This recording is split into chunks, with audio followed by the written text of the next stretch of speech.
coup, je vais commencer par vous remercier pour l'invitation pour ce meet-up. Ça donne une occasion de parler également de notre projet. En guise d'introduction, le besoin de montrer qu'OSM n'est pas juste OpenStreetMap. Je crois que la majorité de personnes qui sont là connaissent un peu OpenStreetMap. Voilà, qu'OpenStreetMap n'est pas juste une carte, mais réellement une base de données. Mais le montrer une base de données remplie par des contributeurs de par le monde, des bénévoles. Voilà. Or, pouvoir l'expliquer souvent est très compliqué. Quand on va sur le site d'openstreetmap.org, on voit une grosse carte et tout. Mais on ne sait pas ce qu'il y a derrière. Mais mais quoi de mieux que de pouvoir représenter chaque donnée qui est présente dans cette carte de manière thématique, un peu à la Google Maps, on va dire, un peu. Voilà. Voilà. Donc, du coup, OSM Data, c'est un portail cartographique. Oups. Voilà. 2 secondes. J'ai un petit souci.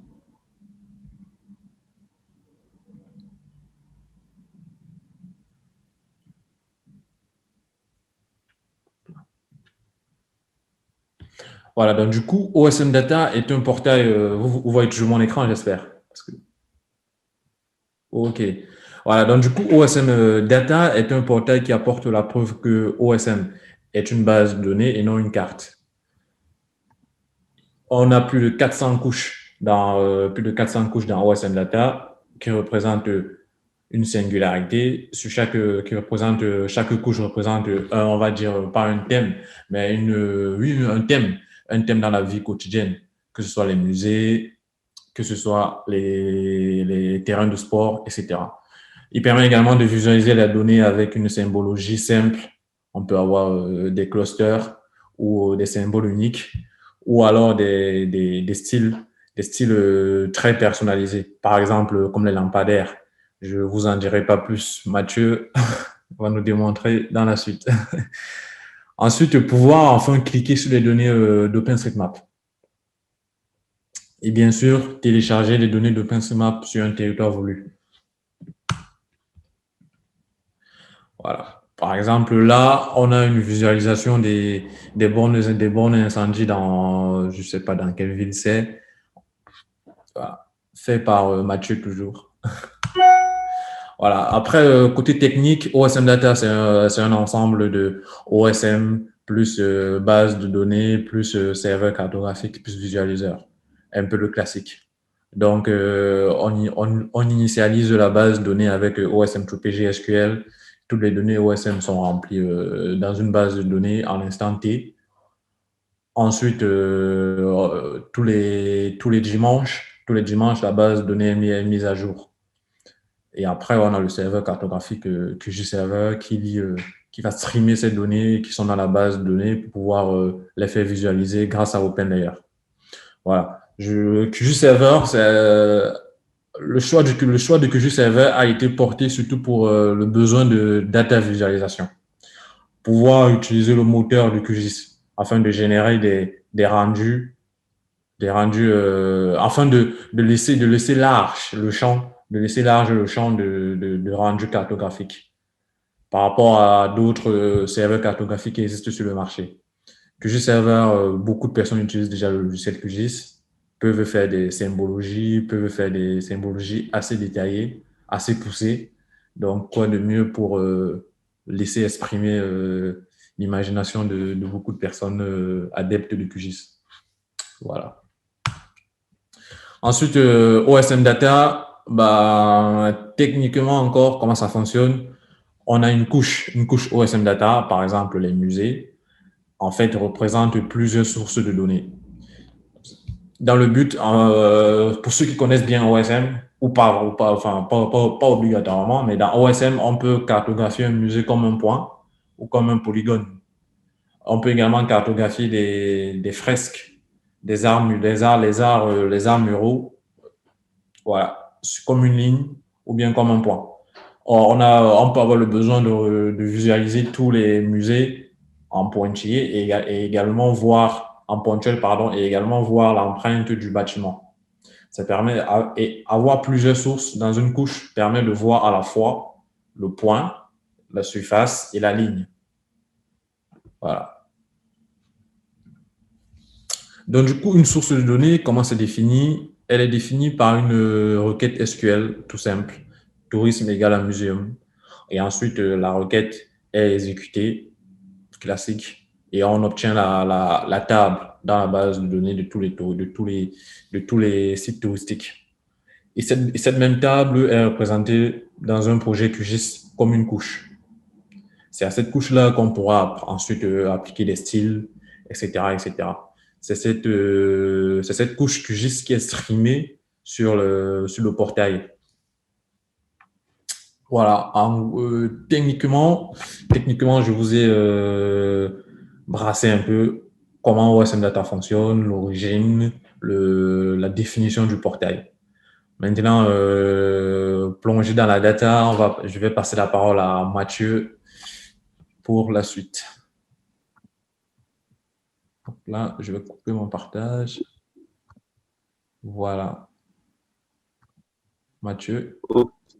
Alors, moi, oui. Est-ce que vous m'entendez? Est-ce que vous voyez la présentation? C'est OK?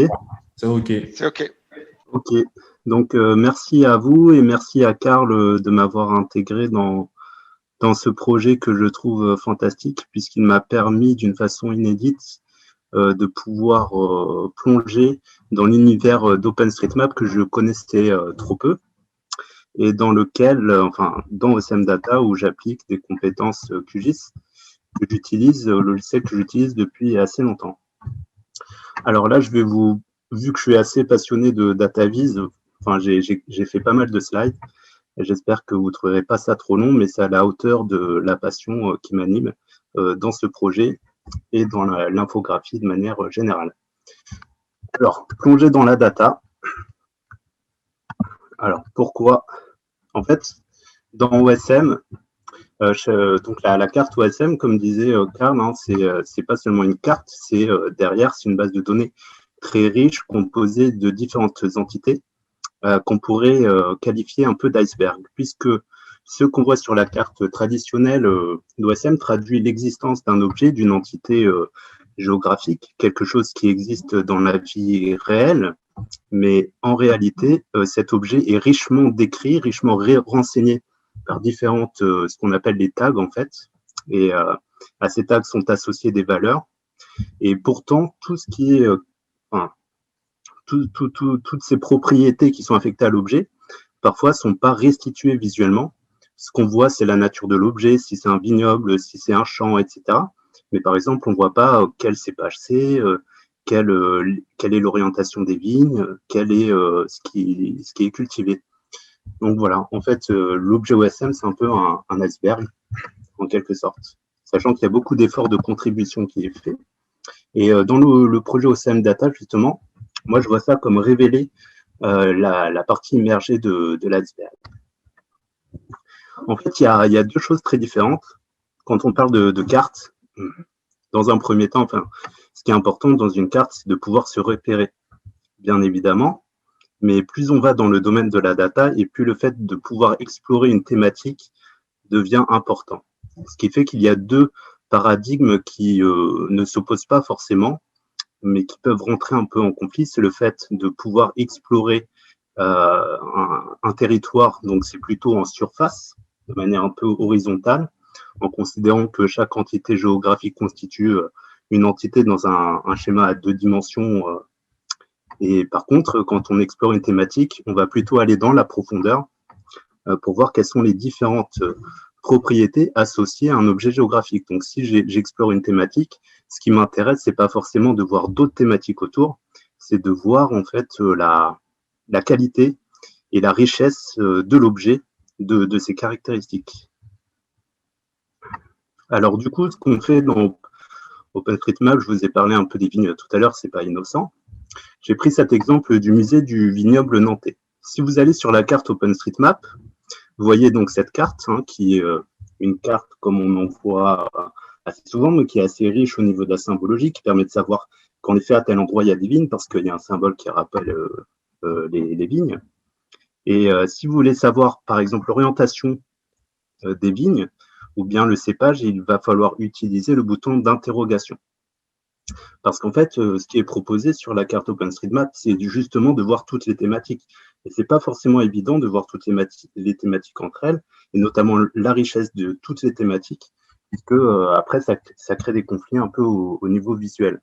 Et en fait, l'intérêt de OSM Data, qui est un peu un portail de data on demand, de données à la demande, c'est que quelqu'un qui s'intéresse spécifiquement aux vignes, bah, du coup, s'il affiche la thématique vigne, va voir s'afficher l'orientation des rangs, ainsi que le cépage des différentes parcelles. En quelque sorte, l'effort de contribution, parce que derrière, il y a eu quelqu'un sans doute qui avait des troubles obsessionnels cartographiques, des TOC.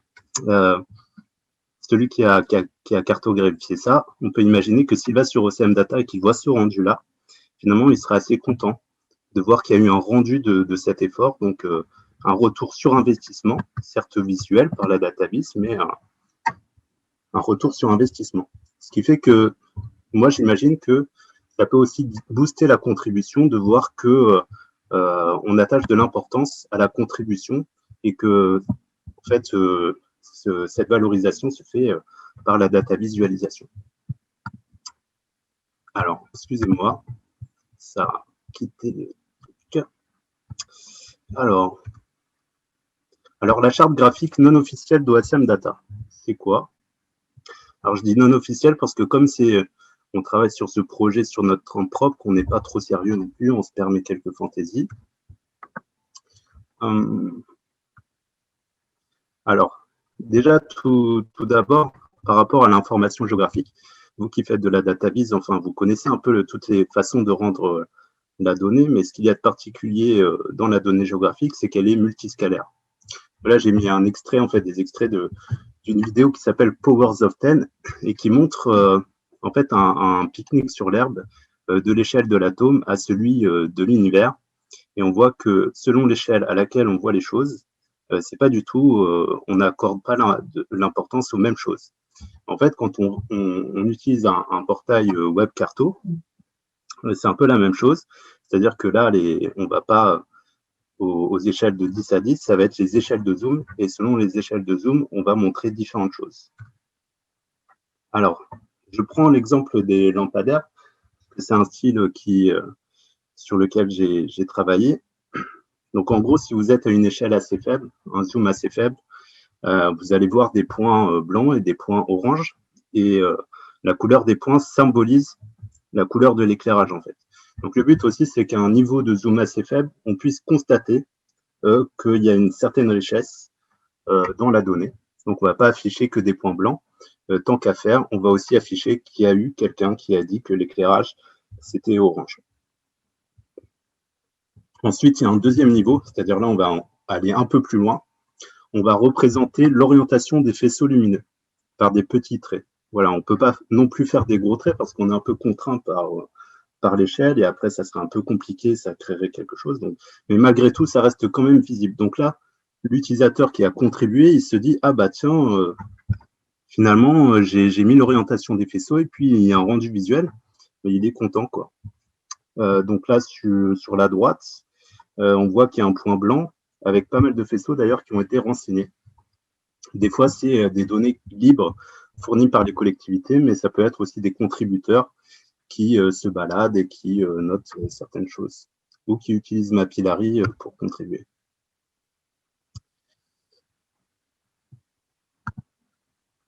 Au niveau 3, on voit plus de choses, c'est-à-dire l'orientation des faisceaux, la couleur aussi de l'éclairage et du coup, c'est un peu plus fin.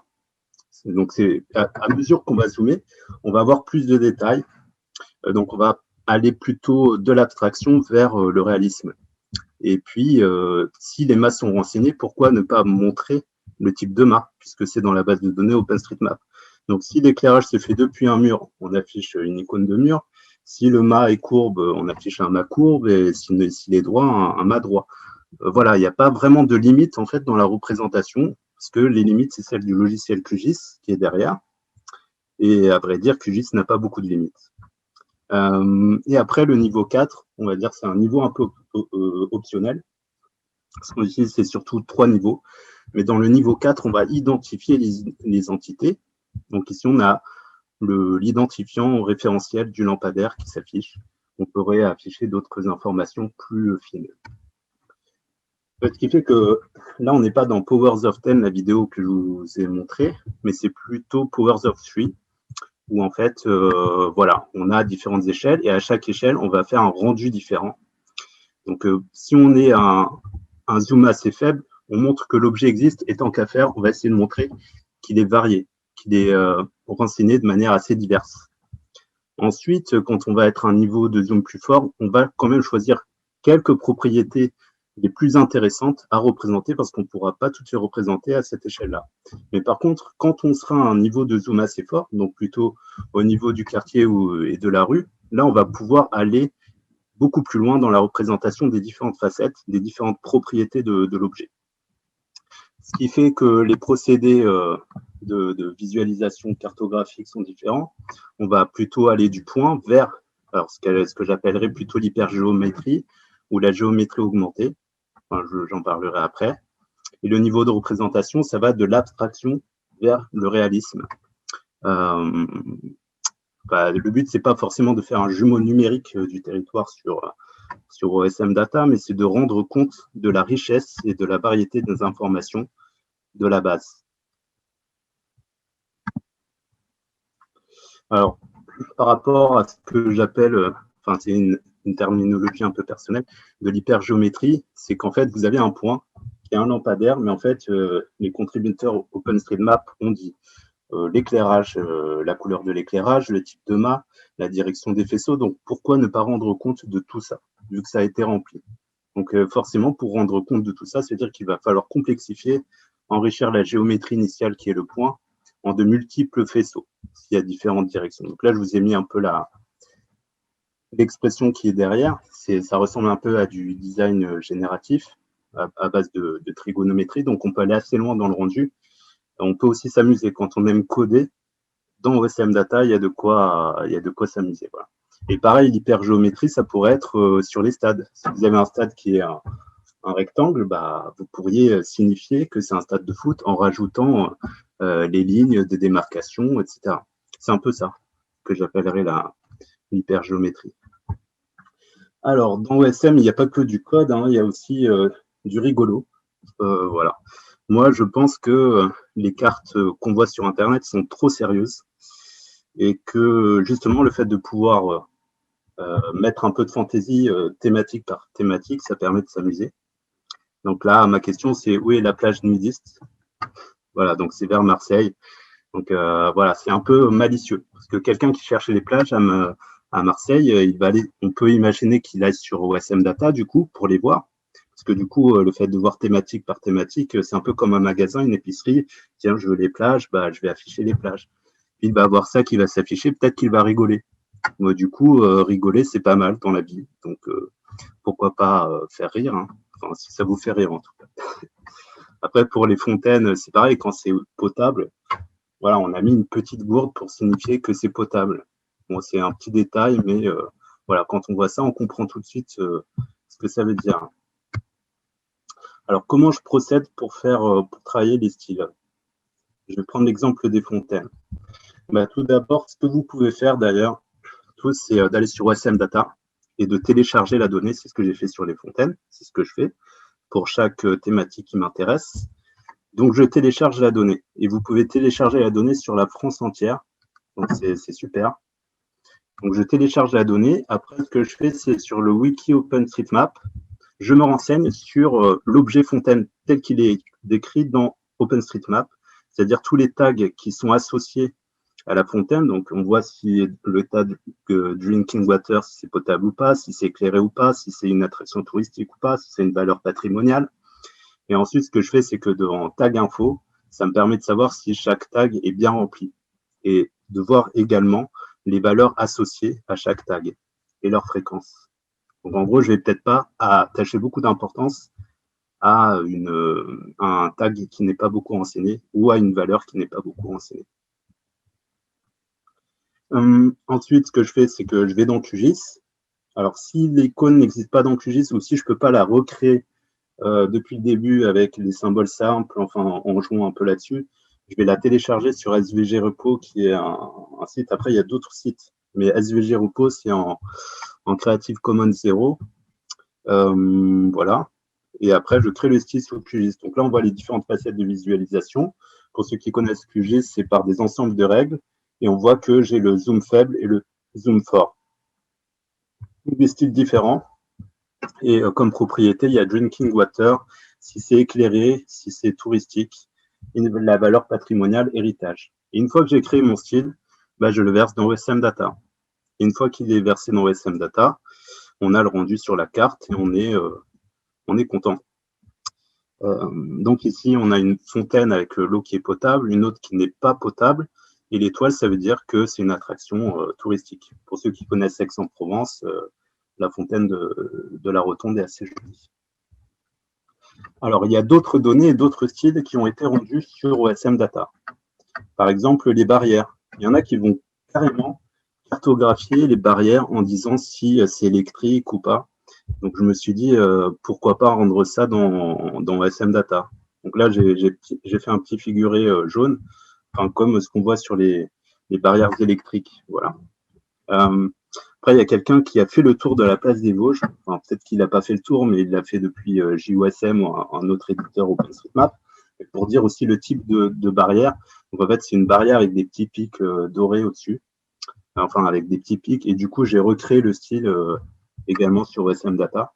Ce qui fait que celui qui a cartographié les clôtures, si un jour il va sur OSM Data et il choisit clôture, il va se dire waouh, c'est sympa, quoi. Ils ont rendu tout l'effort de contribution que j'ai fait, c'est rendu, et peut-être que ça va le motiver encore plus de voir le résultat de ses contributions sur OSM Data. Donc le tag là, c'est barrière égale fence. Là, c'est le style barbelé, toujours dans barrière, où je me suis un peu amusé à recréer le barbelé avec des traits, voilà, avec seulement des traits. C'est pas très compliqué. Il n'y a pas forcément besoin d'aller chercher le SVG pour faire certains styles. Les arbres, voilà, quand c'est des palmiers, quand c'est d'autres types. Et puis par rapport au côté étiquette, quand on va un zoom très fort, pourquoi ne pas afficher directement l'espèce de l'arbre. Pour les panneaux, alors ça c'est un petit délire. C'est Jean-Louis qui m'en a parlé, qui m'a dit tiens, tu pourrais pas rendre les panneaux de type H. Vous savez, quand vous allez en voiture, vous entrez dans une commune, vous avez des panneaux qui indiquent qu'il y a quelque chose de touristique à côté. Là, on a carrément repris le style des panneaux de type H dans OSM Data. C'est pour dire qu'il n'y a pas trop de limites finalement au rendu, il y a de quoi s'amuser, en mettant également l'orientation du panneau, c'est-à-dire à partir depuis quelle direction on peut voir le panneau, grâce à ce petit fuseau. Et là, on est carrément allé chercher les panneaux dans un document du ministère de l'écologie, avec les différents panneaux, et on a fait un copier-coller, une extraction d'images, etc.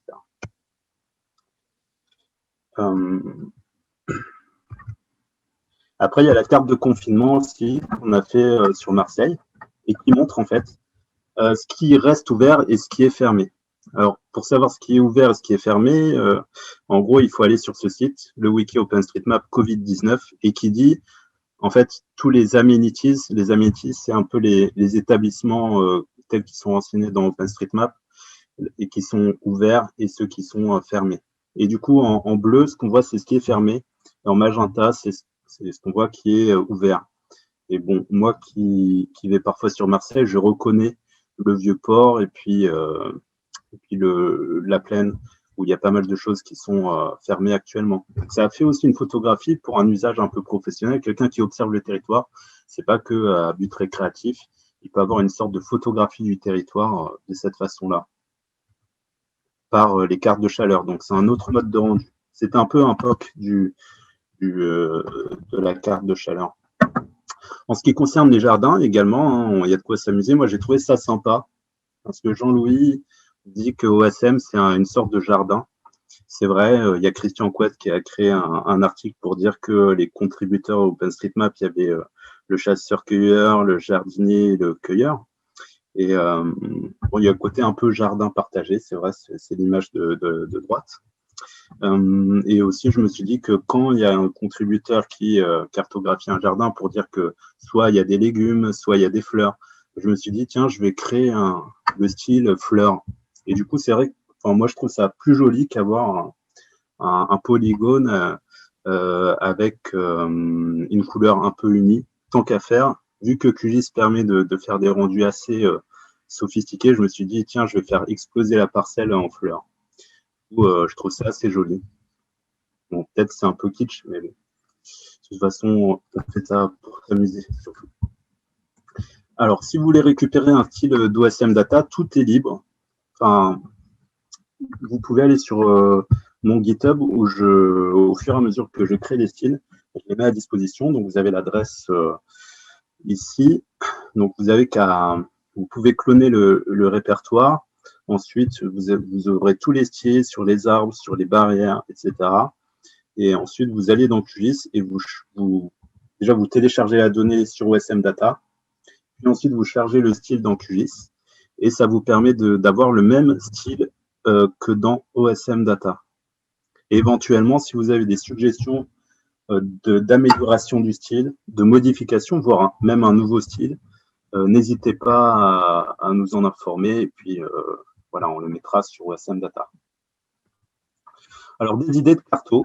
Parce que on peut faire des choses avec les cartes. Vous connaissez sans doute les Easter eggs. Les Easter eggs, c'est les œufs de Pâques. C'est un peu les petites malices, les petites fantaisies que des cartographes professionnels vont insérer dans une carte. Ici, on a le cas de Swiss Topo où quelqu'un a carrément dessiné une truite au niveau d'un lac. Ou bien vous devez connaître sur Google Maps les différents Easter eggs qui apparaissent soit quand on va dans un secteur, soit à certains moments de l'année, où vous aurez le Père Noël à certains endroits, etc. Donc, on pourrait totalement faire ça dans OSM Data. C'est possible. Ça pourrait être marrant. Et puis, ce qu'on pourrait faire, c'est des styles qui changent au gré des saisons. Puisqu'on représente les arbres, pourquoi pas un zoom faible, en fait, mettre des arbres, mais qui ont de la neige dessus, etc. Et ça, c'est totalement possible parce que dans QGIS, il y a une fonction qui permet de récupérer le mois, voire le jour. Et ça permettrait totalement, enfin là, je vous montre un peu le potentiel de QGIS et du coup de QGIS Server. Ça permettrait de créer des styles qui changent au gré des saisons. Et une autre idée, c'est par rapport au OSM Data, c'est de faire une sorte de cartopartie ou une AKVIS partie autour d'OSM Data. Alors, mon idée, ça serait qu'à l'occasion de la fête du livre, qui a lieu les 15 et 16 mai, on rend honneur à tous ces micro-bibliothèques ou à tous ces lieux où on peut lire des livres ou en acheter pour les représenter sur une carte. Voilà, sachant qu'il y a pas mal de... J'ai un peu regardé et les micro-bibliothèques telles qu'elles sont renseignées dans OpenStreetMap sont assez riches puisqu'on peut savoir si les livres sont dans une cabine téléphonique ou bien dans un meuble ou dans un nichoir, etc. Donc, je pense qu'il y a de quoi s'amuser.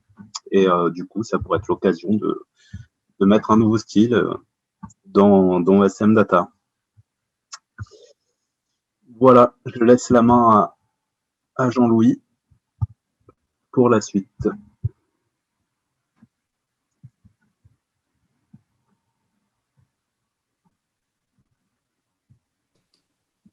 Vous m'entendez?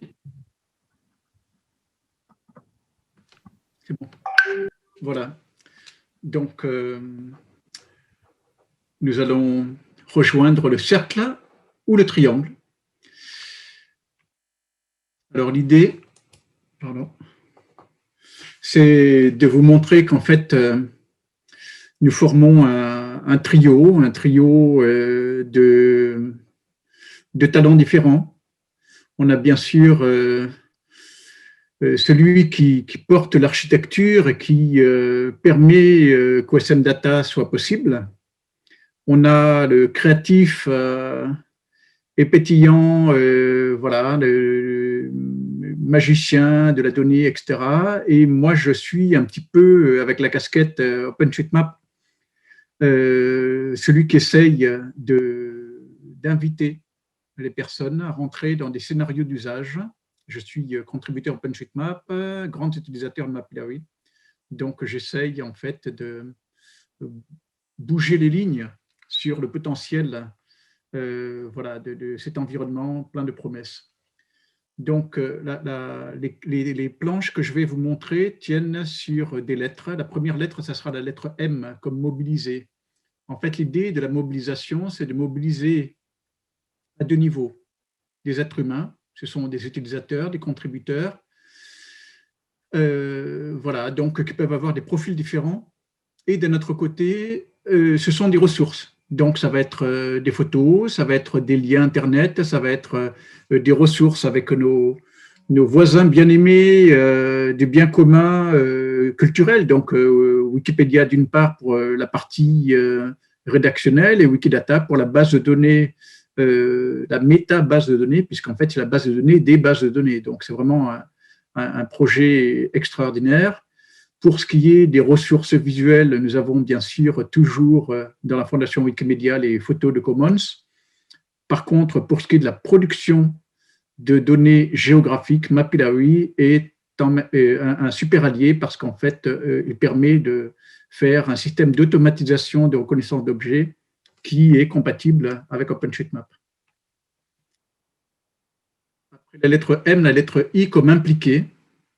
Donc là, en l'occurrence, il s'agit d'impliquer des acteurs, des associations, des collectivités. C'est-à-dire que nous voulons faire d'OSM Data un environnement de convergence.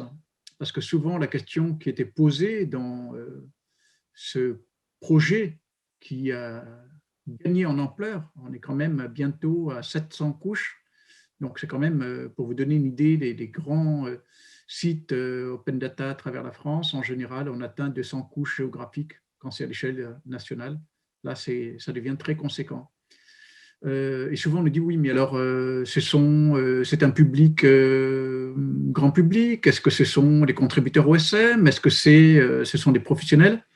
Eh bien, en réalité, on ne va pas restreindre, on va au contraire ouvrir toutes les possibilités pour qu'enfin on ait un tiers-lieu de confiance, c'est-à-dire qu'on puisse permettre de faire rencontrer des mondes qui ne se rencontrent pas en temps habituel. Et du coup, contribuer à faire de la médiation, à faire du dialogue, etc. M-I-E comme expertiser. Donc, expertiser la donnée OpenStreetMap qui est peu valorisée. Il faut savoir qu'en général, on a des utilisateurs d'OpenStreetMap qui sont souvent en mode expert plus, donc souvent qui savent produire eux-mêmes la donnée, l'exploiter, générer des plans de ville, etc. Et après, eh bien, on va dire pas grand-chose. C'est ce qui est vraiment dommage parce que la marche est haute, souvent, pour utiliser la donnée d'OpenStreetMap en mode expert, parce qu'on ne sait pas la faire parler, parce qu'on ne sait pas quelle est sa profondeur sémantique, quelle est sa qualité géographique, et surtout, et Mathieu l'a bien illustré, comment faire pour gérer la frustration d'une donnée qui est incomplète. C'est-à-dire, il faut faire cet aller-retour entre ce qu'on voit, ce qui manque, et après, avec un petit temps de cycle d'itération, faire qu'elle devienne exploitable. OSM Data permet cela, c'est-à-dire qu'elle va permettre de rendre visible à la fois le niveau de complétude et en même temps d'encourager de manière vertueuse une utilisation qui est crédible dans des usages qui sont vraiment des usages professionnels. M-I-E-U comme utiliser la donnée de façon ludique. Ces petits cubes, en fait, rappellent que OpenStreetMap est une base de données collaborative, ouverte, libre, mondiale, continue, hétérogène, qui aujourd'hui a passé le cap de la crédibilité, puisqu'elle est utilisée par des grands acteurs internationaux, par les acteurs nationaux, donc les services d'État. Et c'est ça qui est assez extraordinaire, c'est qu'en fait, on ne se prend pas au sérieux.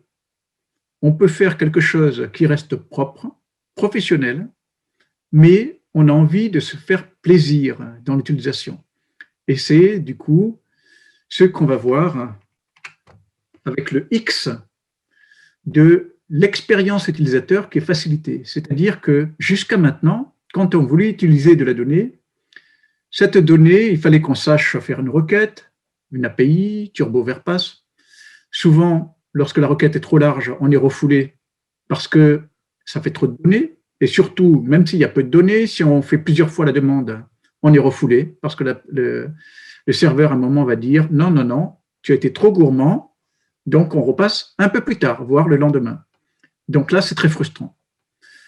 OSM Data a la base de données entière de la France et on peut du coup jongler, s'amuser de manière totalement intuitive à appeler sur la fenêtre de saisie le nom de la couche, superposer des couches, appeler des styles de rendu différents, etc.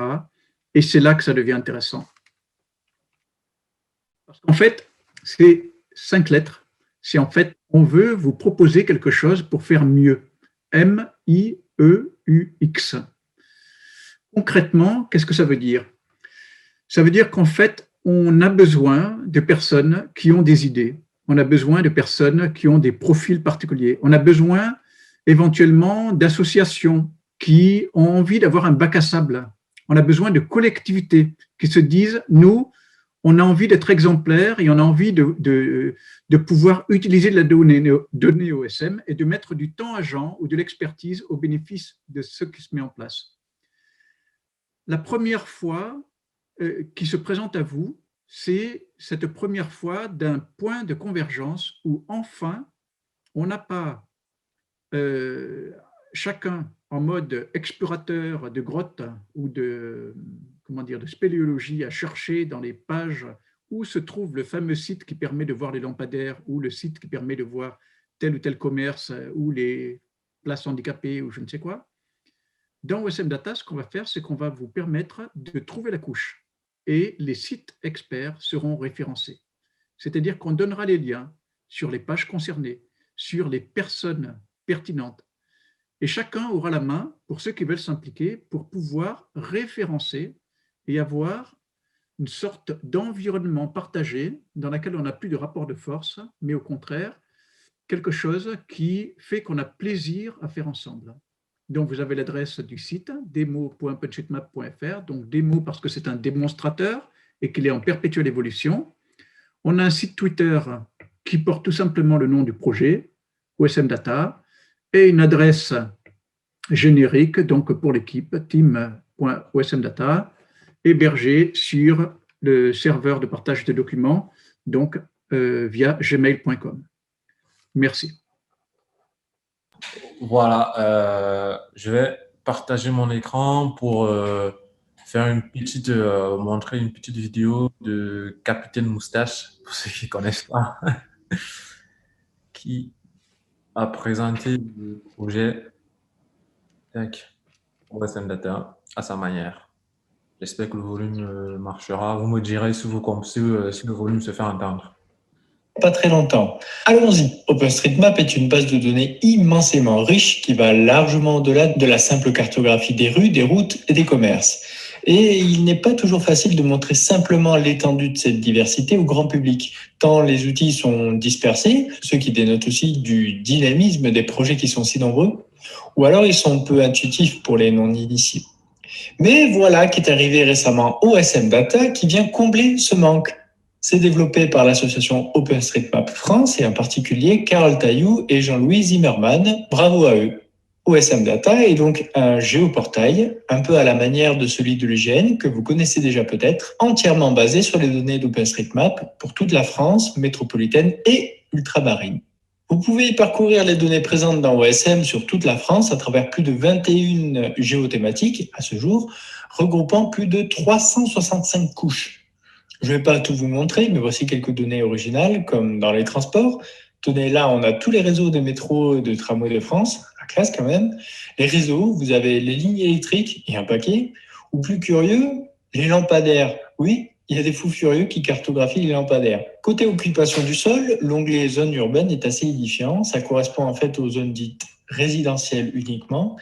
Et on voit tous les petits bourgs et même les habitations isolées des fois. Ça fait vraiment fourmilière, je trouve. Côté commerce, on peut afficher les grandes franchises.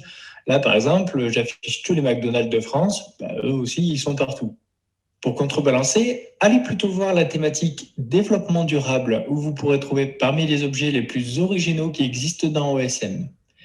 Par exemple, les micro-bibliothèques, parfois appelées boîtes à livres. Il y en a partout finalement. Ou les boutiques acceptant les monnaies locales. À Clermont-Ferrand, par exemple, c'est la Doum.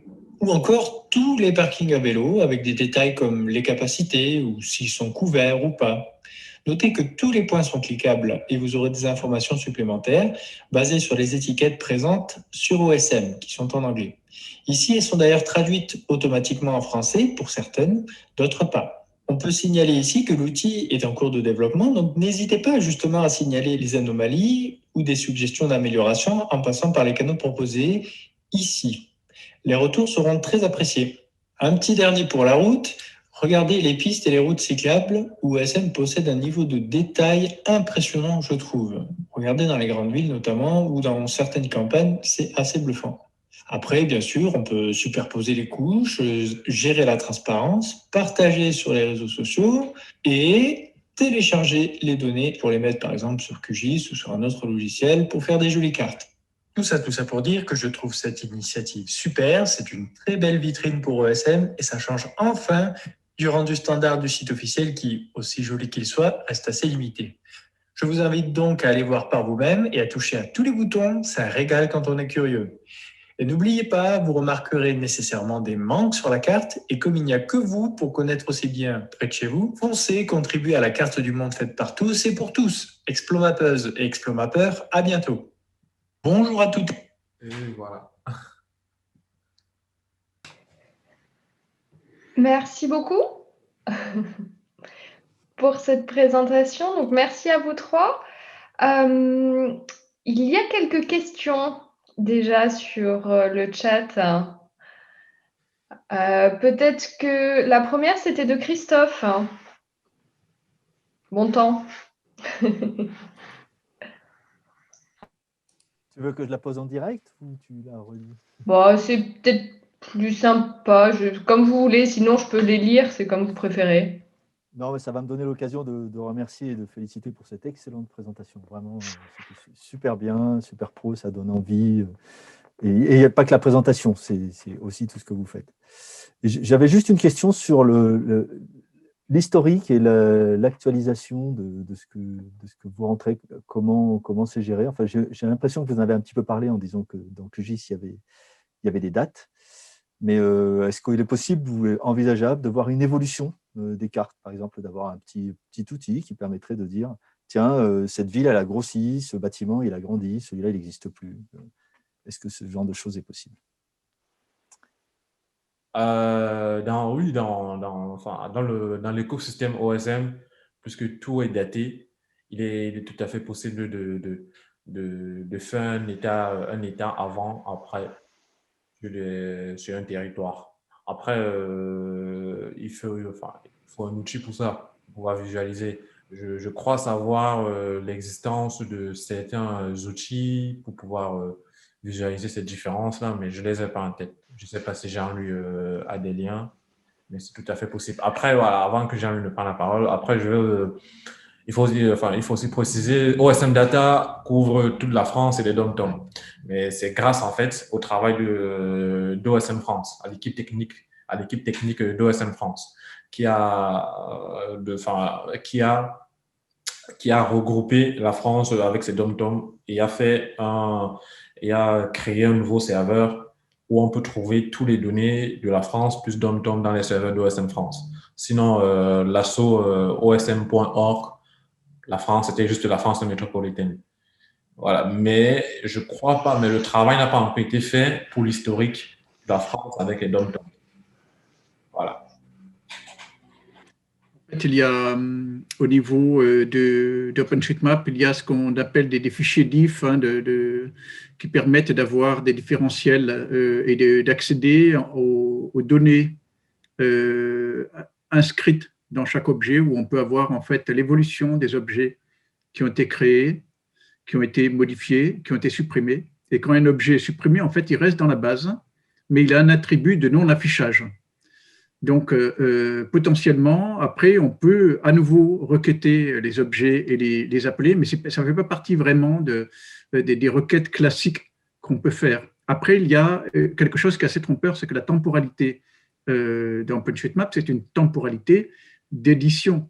Donc, il y a deux choses. Il y a la métadonnée associée à l'objet qui a été créé, et après, il y a les attributs qui sont versés dans l'objet, qui permettent cette fois-ci d'enrichir l'objet sur le plan sémantique, sur sa réalité historique. Par exemple, un objet qui a été, mettons un bâti qui a été construit, on va lui mettre un start date, donc une date de départ qui veut dire, bon, ce bâtiment a été réalisé, ou par exemple un lampadaire qui est posé, etc. Après, s'il y a un bâtiment qu'on veut garder et qui a été démoli, on pourra mettre éventuellement un end date, comme dans Wikidata. On a des temporalités. Mais par contre, dans OpenStreetMap, on a maintenant des marqueurs en attributs sur la qualité de la donnée qui permettent de confirmer qu'un objet est toujours présent.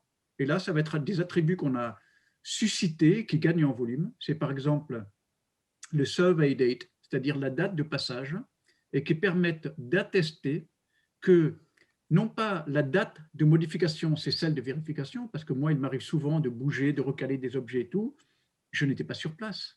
Par contre, si je suis sur place, je vais rajouter un attribut, et il y a beaucoup d'applications nomades qui permettent simplement, en cliquant avec un bouton, je suis sur place, et il clique survey de point date, et il mettra la norme ISO de la date, c'est-à-dire année, mois et jour. Voilà, donc la temporalité est quelque chose qui est vraiment émergent.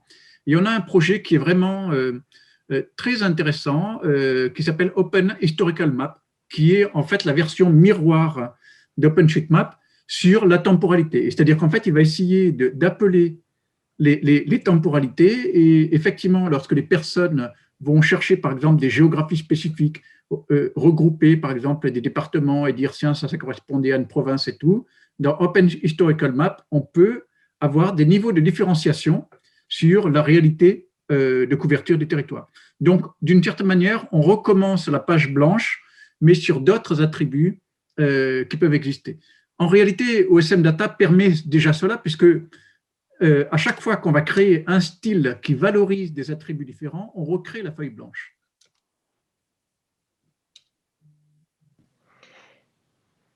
Merci beaucoup pour ces réponses.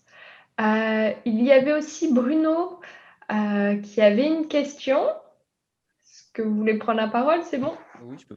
Vous m'entendez? Très bien. Ah, super, je pensais que mon micro ne marchait pas tout à l'heure. Non, je pense que c'était à peu près une question. Déjà, félicitations pour la présentation déjà. Je trouve ça super intéressant, surtout que moi, je suis un peu un féru de l'utilisation de données. Alors, je ne sais pas si c'est vraiment OpenStreetMap, mais j'utilise une application qui s'appelle LocusMap qui se base sur des données libres. Donc, en fait, pour faire de la randonnée, etc. Donc, c'est assez intéressant. Ouais, ma question est à peu près similaire. Moi, c'était surtout sur comment vous gérez en fait l'entrée. Si par exemple, vous me dites que du coup, c'est sur de la contribution libre, j'imagine qu'il y a c'est notamment certains utilisateurs qui peuvent rentrer de la donnée erronée. Donc, voilà, savoir comment c'était géré et si jamais il y avait, j'ai cru comprendre qu'il y avait des histoires de gérer l'historisation, c'est ça, Jean-Louis? Je vais laisser Jean le faire. Je crois que Jean lui est mieux indiqué. Alors, tu as parlé d'historisation et après d'anomalies, par exemple, dans l'édition, c'est ça, Bruno? C'est ça. Voilà. Alors, en fait, on a commencé à travailler avec ça et je pense qu'il y aura un petit cycle à faire avec Mathieu et Karl. En réalité, alors, si vous me l'autorisez, je vais faire un partage écran sur… alors, il faut que je me mette… Parce qu'en fait, ça correspond typiquement aux logiques qu'on est en train de développer sur la notion de profil. Voilà. Est-ce que vous voyez mon écran? Là, il est en train de charger, vous le voyez en train d'arriver, c'est ça? C'est ça. Voilà. Donc, actuellement, vous avez effectivement les géothématiques qui s'affichent. Et si vous regardez vers le fond, il y a créatif, hackathon, qualité, expert. Donc, dans qualité, il y a un peu cette idée qui est de dire on va essayer de commencer à appeler un certain nombre de thématiques qui sont des thématiques sur peut-être des informations qu'on pourrait inviter à monter en qualité. Donc là, par exemple, c'est la présence de musées, mais qui n'ont pas été renseignés. Alors, je vais essayer de cliquer sur un autre. Voilà, par exemple, les cinémas sans nom. Et donc, on établit des règles pour que ça puisse s'afficher. Bon, je suis désolé, il y a une petite latence. Voilà. Donc, là, il y a la donnée. Normalement, bon, là, ce n'est pas cliquable. Parce que normalement, effectivement, alors le principe, je vais essayer de le faire sur un autre scénario. Le principe, c'est qu'en fait, on clique sur l'objet et après, je peux ouvrir l'objet de façon à pouvoir l'éditer. Alors là, je suis désolé, il y a une petite latence. Ouais, je crois qu'il y a beaucoup de connexions là. Non, là, j'ai tout nettoyé justement pour qu'il n'y ait pas de bêtises. Voilà, bon, mais du coup, j'arrête le partage pour ne pas abuser du temps. Mais voilà, en fait, le principe, c'est qu'effectivement, on va pouvoir. Aujourd'hui, on a Osmose, qui est un outil qualité, mais qui est vraiment orienté pour ceux qui ont cette habitude et le réflexe d'abattre des anomalies. Osmose, c'est un outil de détection d'anomalies. Après, on a un autre qui est une sorte de moulinette d'édition qui s'appelle MapRoulette. Ça a été édité par Mapbox, qui est souvent associé avec HOT, donc l'instance humanitaire, pour créer des petites missions d'édition ponctuelle et tout ça. Et nous, ce qui nous manque, ce sont des outils de visualisation sympathiques pour que les personnes puissent, de manière vraiment souple et conviviale, se dire « Tiens, moi j'ai envie de tel truc ». On élabore un scénario de visualisation de la donnée et on fait du nettoyage sur des choses qu'on se dit c'est récurrent et il faudrait qu'on puisse le travailler voilà, de manière simple, etc. Donc, typiquement par rapport à ce que tu as dit, Bruno, c'est vrai qu'aujourd'hui, l'avantage d'OpenStreetMap, c'est qu'on peut suivre la temporalité, il y a des outils pour cela.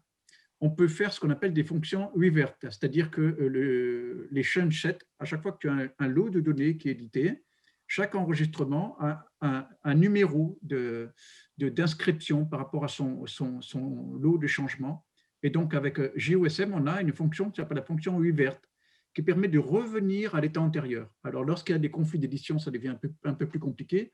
Mais donc, en général, les anomalies d'édition, on sait non seulement les gérer, mais on peut aussi restituer, alors je ne vais pas parler de sabordage, mais plutôt des manipulations malencontreuses.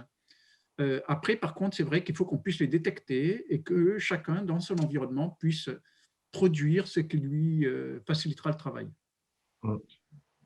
Voilà, après, si je peux ajouter à Montpellier, la ville de Montpellier, ils ont une base de données, ils ont créé leur SG est basé sur OpenStreetMap complètement. Ce qu'ils ont fait, ils ont mis une couche entre OSM et leur base de données. Ce qui fait que cette couche permet c'est après validation que les données d'OSM vont dans leur SG. Ils l'ont développé en open source. C'est potentiellement réutilisable par d'autres communautés, par d'autres territoires pour pouvoir utiliser OpenStreetMap comme base de données, on va dire, de la ville. Voilà.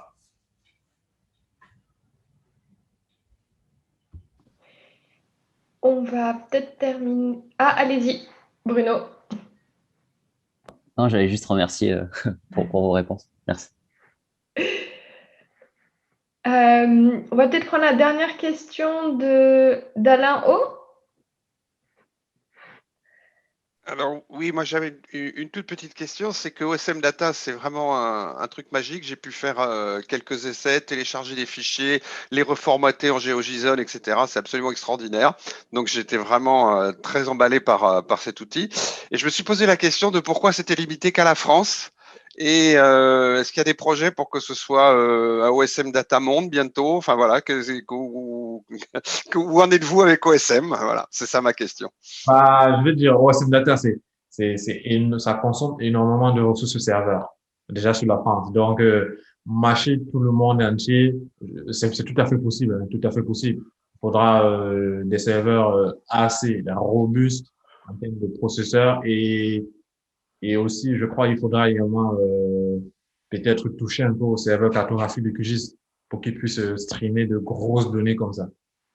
Voilà. Techniquement, il y a à faire. Techniquement, il y a à faire. Je ne crois pas que c'est pour 2021 en tout cas. Techniquement, il y a beaucoup à faire. Voilà. Il faut regrouper beaucoup de compétences. Des compétences des développeurs de QGIS, des compétences en management de serveurs, etc. Voilà. Mais il est tout à fait possible d'avoir des instances dans d'autres pays. Il y a pas mal d'instances dans plusieurs pays africains. La première instance, d'ailleurs, c'est au Cameroun. Voilà. D'accord, super. Alors, par contre, bon, il y a quand même une chose qu'on peut éventuellement dire, c'est que on va procéder de proche en lointain, c'est-à-dire qu'on pourra quand même étoffer à l'échelle, on va dire, de nos voisins francophones déjà en Europe. Et voilà, et on va faire des tests comme ça d'extension progressive. La difficulté, c'est qu'au fur et à mesure qu'on rajoute de nouveaux pays, ça veut dire qu'il y a la question de la traduction, la question après comment dire, des non-transpositions, parce qu'il y a beaucoup de choses qu'on a fait qui sont très, très pointues et propres à la culture française, et des fois dans d'autres pays, les attributs ou la désignation, par exemple, des écoles maternelles et tout, ne sont pas les mêmes. Donc, il y a un gros travail d'investigation pour qu'on puisse recréer des profils et des univers logiques, parce que tout ce qui n'apparaît pas encore aujourd'hui, c'est qu'il y aura des requêtes sémantiques qui seront facilitées. Même si la couche s'appelle comme ça, on va essayer de faire que ça puisse se trouver sur des vocabulaires métiers pour les personnes, etc. Et donc, c'est vrai qu'à chaque fois qu'on change de cliquer sur une langue spécifique et tout, il nous faut des référents de ces pays ou je ne sais quoi pour qu'eux puissent, comme des amibes, absorber l'écosystème qui leur sera propre. Parce que sinon, c'est intenable. Parce que derrière, après, il faut tenir à jour. On a les remontées d'anomalies qui viennent sur GitHub, etc. C'est un peu la limite. Merci beaucoup. En tout cas, merci beaucoup à tous. Merci beaucoup pour votre présentation. Vu l'heure, je pense qu'on va peut-être s'arrêter ici pour ceux qui le souhaitent. On reste ouvert si vous voulez encore discuter un peu et que vous n'avez pas trop faim. Voilà, et encore une fois, très contente que vous soyez au rendez-vous et on espère vous voir à notre prochain meet-up. Ok, n'hésitez pas s'il y a des motivés pour styler avec moi. Pas de problème. Bon, en tout cas, bravo pour ce meet-up, vraiment très intéressant. Et j'espère que la vidéo aura bien marché et on pourra faire un petit montage et comme ça, vous pourrez la partager avec tout le monde. Oui, ça sera génial. Alors, du coup, c'est Alain qui pilote le meet-up sur le DataVis, hein, c'est ça? Oui. Voilà. Je ne suis pas tout seul, on est une petite équipe. Bien sûr, bien sûr. Christophe, maintenant on est presque 8 à un peu animer l'association de Toulouse DataVis. Super, parce qu'en fait, l'idée qu'on essaye de réfléchir, c'est au niveau de la montée en puissance sur la DataVis, qu'on puisse réfléchir sur la mobilisation des compétences outre la représentation géomatique. Et ce qui est intéressant avec OpenStreetMap, c'est que dans la DataVis, aujourd'hui, on est assez pauvre en outils de représentation du complexe. On a un outil qui s'appelle TagInfo, qui est pas mal, sur les occurrences sémantiques, la progression temporelle, les liens avec les articles, etc. La spatialisation, donc on a une carte. Par contre, c'est vrai que aujourd'hui dans OSM Data, on a une sorte de rendu camembert sur les objets si on télécharge. Mais par contre, je pense que pour ceux qui ont vraiment envie de s'amuser sur des requêtes complexes en base de données, etc., il y aurait matière, je pense, à réfléchir sur cette... un peu comme une espèce de remix-cube, c'est-à-dire qu'il y a d'une part la donnée géographique Là, on pose un objet, c'est une chose. On lui définit des attributs, c'est autre chose. Mais après, il y a les autres facettes. C'est la qualité et ce sont les référentiels métiers. Or, le gros problème qu'on a aujourd'hui, c'est que, par exemple, si on prend Osmose, qui est l'outil classique, c'est un outil qui invite à exécuter des tâches. Par contre, on n'a pas de visibilité sur une vision d'ensemble sur le delta entre les référentiels métiers. Si par exemple on dit l'INSEE, sur une commune, on a un certain nombre d'équipements ou je ne sais pas s'il y a des lampadaires, voilà comment c'est, etc. Et on pourrait de fait confronter les données qu'il y a dans OSM et d'autres couches qui peuvent exister. Voilà. Et donc, il y a des scénarios comme ça à réfléchir, parce que la difficulté, ce que je perçois de plus en plus, c'est que beaucoup de collectivités disent « mais à quoi ça me sert de faire de l'open data ?» Or, l'avantage d'OpenStreetMap, c'est que si on fait de l'open data, c'est qu'on récupère derrière quelque chose qui a été enrichi. Et c'est là où il y a un scénario inventé. On ne peut pas verser automatiquement dans OpenStreetMap, donc il nous faut des outils intermédiaires qui soient facilitants, mais non invasifs. Parce que, bon, on a tous de la bonne volonté, il y en a qui vont y passer des soirées, etc., mais la limite, c'est qu'on n'est pas si nombreux que ça à manger nos week-ends, nos soirées, etc., au risque de mettre aussi en difficulté la vie familiale, quoi. Par contre, des outils facilitants, là, on peut faire des choses intéressantes. Parce que tout le monde se rend compte des choses qui restent à faire, c'est au long cours et on y va. Est-ce que ça vous parle?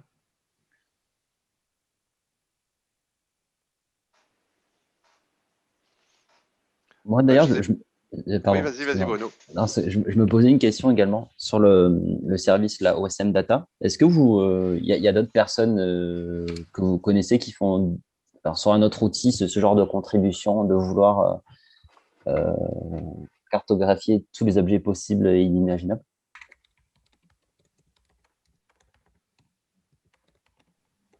Alors, je ne suis pas sûr de comprendre la question, Bruno. Ma question, tout simplement, c'était est-ce que vous, outre le fait de OSM Data, est-ce qu'il y a d'autres outils qui font de ce que vous faites? En fait, je ne connais pas super bien l'écosystème OpenStreetMap, mais à ma connaissance, il y a des portails, mais qui sont vraiment thématiques. Par exemple, tu auras un portail qui s'appelle Open Level Up et qui permet de voir le indoor. Tu as un portail qui s'appelle Open Adverse Map et qui cartographie les panneaux publicitaires. Il y a aussi un outil qu'a développé Adrien Pavy pour Open Data France qui s'appelle Geodata Miner, qui permet de récupérer de la donnée thématique et de la télécharger, mais sur quelques couches seulement. Mais à ma connaissance, enfin, c'est le seul outil OSM Data que je connaisse où tu peux vraiment avoir autant de données en fait et autant de rendus possibles. Alors, tu as OpenPOI Map qui permet d'afficher des POI et tu as aussi Open Browser Map qui est qui permet de faire des requêtes. Voilà. La difficulté, en fait, Bruno, c'est que quand tu es sur des outils qui font de la requête via une API, tu ne peux pas faire une requête nationale. L'API te refoule et tu es coincé. Donc, c'est la limite des exercices, c'est que les sites qui t'ont été nommés, comme OpenLevelUp, etc., souvent, ils te demandent de te rapprocher à un certain niveau, où là, il va t'autoriser à faire remonter, mais tu es du coup forcément sur une échelle qui reste souvent infracommunale, donc à l'échelle d'un quartier. Potentiellement, s'il y a moins d'objets communaux, si c'est par exemple, je ne sais pas moi, des monuments remarquables, etc. Mais là, tu es vraiment sur une configuration qui est très originale, qui est la configuration de données nationales.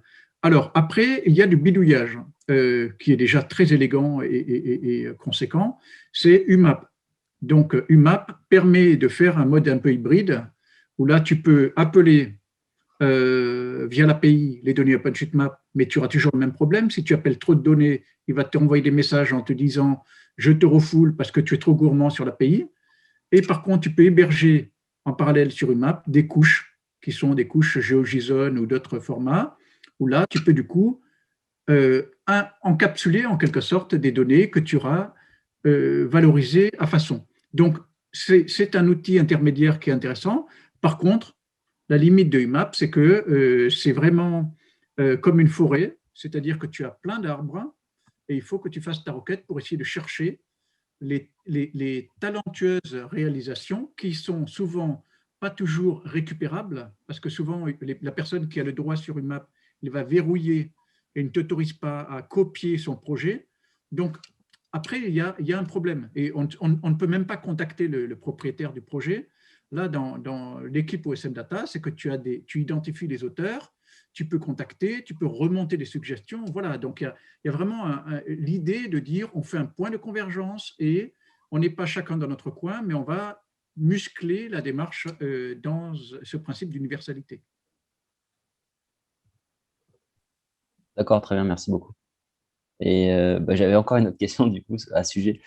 Au niveau quand on fait des contributions, du coup, toute la donnée en fait qui sera investie dans OSM Data, elle va être stockée sur des serveurs qui seront hébergés chez vous en fait, c'est ça? Ou ça revient vers OpenStreetMap après? Parce que là, je vois pas trop le. Enfin, hébergé par l'association OSM France, qui m'a dit. D'accord. Ok, merci beaucoup. En fait, ta question, Bruno, si je la reformule, c'est de dire si jamais on contribue à OSM Data, est-ce que ça va remonter au niveau d'OSM sur les serveurs d'OSM au niveau mondial? C'est ça l'idée? Ouais, c'est ça. Parce que je pense, moi, ce que j'ai pas trop compris, c'est la différence entre OpenStreetMap et OSM Data. Parce que j'imagine que OSM Data, du coup, ce que vous faites tous les trois, ça prend de la donnée depuis OpenStreetMap et vous y implémentez là vos choses pour ajouter les lampadaires, enfin de diverses choses. Et c'est quoi la limite entre OpenStreetMap et OSM Data? Ouais, exactement. En fait, il y a pas de limite, en fait. D'accord. Ok. Lorsqu'on toute la donnée d'OSM Data vient d'OSM, en fait. Et tous les dimanches, par exemple, si on ajoute une donnée aujourd'hui, si on ajoute un lampadaire aujourd'hui, nous sommes le jeudi, lundi, elle apparaîtra dans OSM Data. Chaque dimanche, OSM Data est mise à jour avec toute la donnée d'OSM sur la France. Voilà. Ok. Ok, ben super. Merci pour la précision. Donc, en fait, on peut, si je prends une analogie, tu as OSM Data qui est un peu comme un laboratoire dans une cuisine, c'est-à-dire que tu as tous les ingrédients qui viennent de ce que tu trouves dans le marché. Ça, c'est OpenStreetMap, c'est-à-dire que ce sont les ingrédients bruts. Et nous, ce qu'on fait, c'est qu'on va essayer de diversifier le type de plats qu'on va servir pour que on a une salle de 100 clients et on va les contenter avec ça. Donc, les ingrédients, les serveurs, c'est les serveurs de la fondation. Et en l'occurrence, en France, il y a les serveurs d'OpenStreetMap France qui permettent d'alléger. Mais OSM Data, c'est une sorte de super visualiseur, tu vois. Si on nous demande un hamburger, une pizza ou je ne sais quoi, on va servir tous les plats que nous serons demandés. Il faut juste qu'on ait des clients, c'est-à-dire qu'on ait des scénarios d'appropriation qui fassent qu'on monte en gamme progressivement. C'est pour ça qu'il faut imaginer, on est parti d'une centaine de couches et on en est déjà à 600, tu vois. Parce qu'on se rend compte qu'il y a tellement de choses à faire parler, on ne va pas à la course aux thématiques, mais c'est que c'est tellement riche que c'est dommage de ne pas pouvoir aller aussi loin. Tu peux toutes les télécharger aussi, c'est ça l'intérêt. C'est pas que de la visualisation, c'est du téléchargement. Parce que le téléchargement de données OpenStreetMap, c'est très compliqué normalement. Et là, dans SM Data, c'est un bouton unique. Tu choisis ta thématique, tu télécharges, et voilà. Après, tu utilises QGIS, par exemple. C'est très simple. Moi, je peux donner mon témoignage. Effectivement, je me suis amusé avec OSM Data. Là, j'ai téléchargé des couches qui m'intéressaient. Là, j'ai pris, par exemple, je sais pas, les pistes cyclables. Je les ai mis dans QGIS. Je les ai reformatés dans un format GeoJSON qui m'allait bien. J'ai pu rajouter des attributs parce que j'ai pu faire des jonctions, etc. Donc, j'ai créé en fait mon propre fichier à partir de vos données sur lesquelles je peux venir rajouter d'autres choses aussi, quoi. Donc, c'est vraiment ultra puissant, quoi, pour créer ses propres données, les réutiliser, par exemple, pour faire une application en JavaScript ou ce genre de choses, quoi. Et après, il y a une chose qui est importante, c'est que vous pouvez faciliter la requête à tout niveau administratif. Et ça, c'est vraiment très utile parce que si vous demandez le niveau municipal, intercommunal, départemental, régional, en général, quand on fait ça sur OpenStreetMap, ce n'est pas toujours gagné parce qu'il y a des fois des niveaux qu'on n'arrive pas toujours à tomber dessus, etc. Là, enfin, on a une possibilité qui nous permettent quand même de gagner en vitesse et en facilité.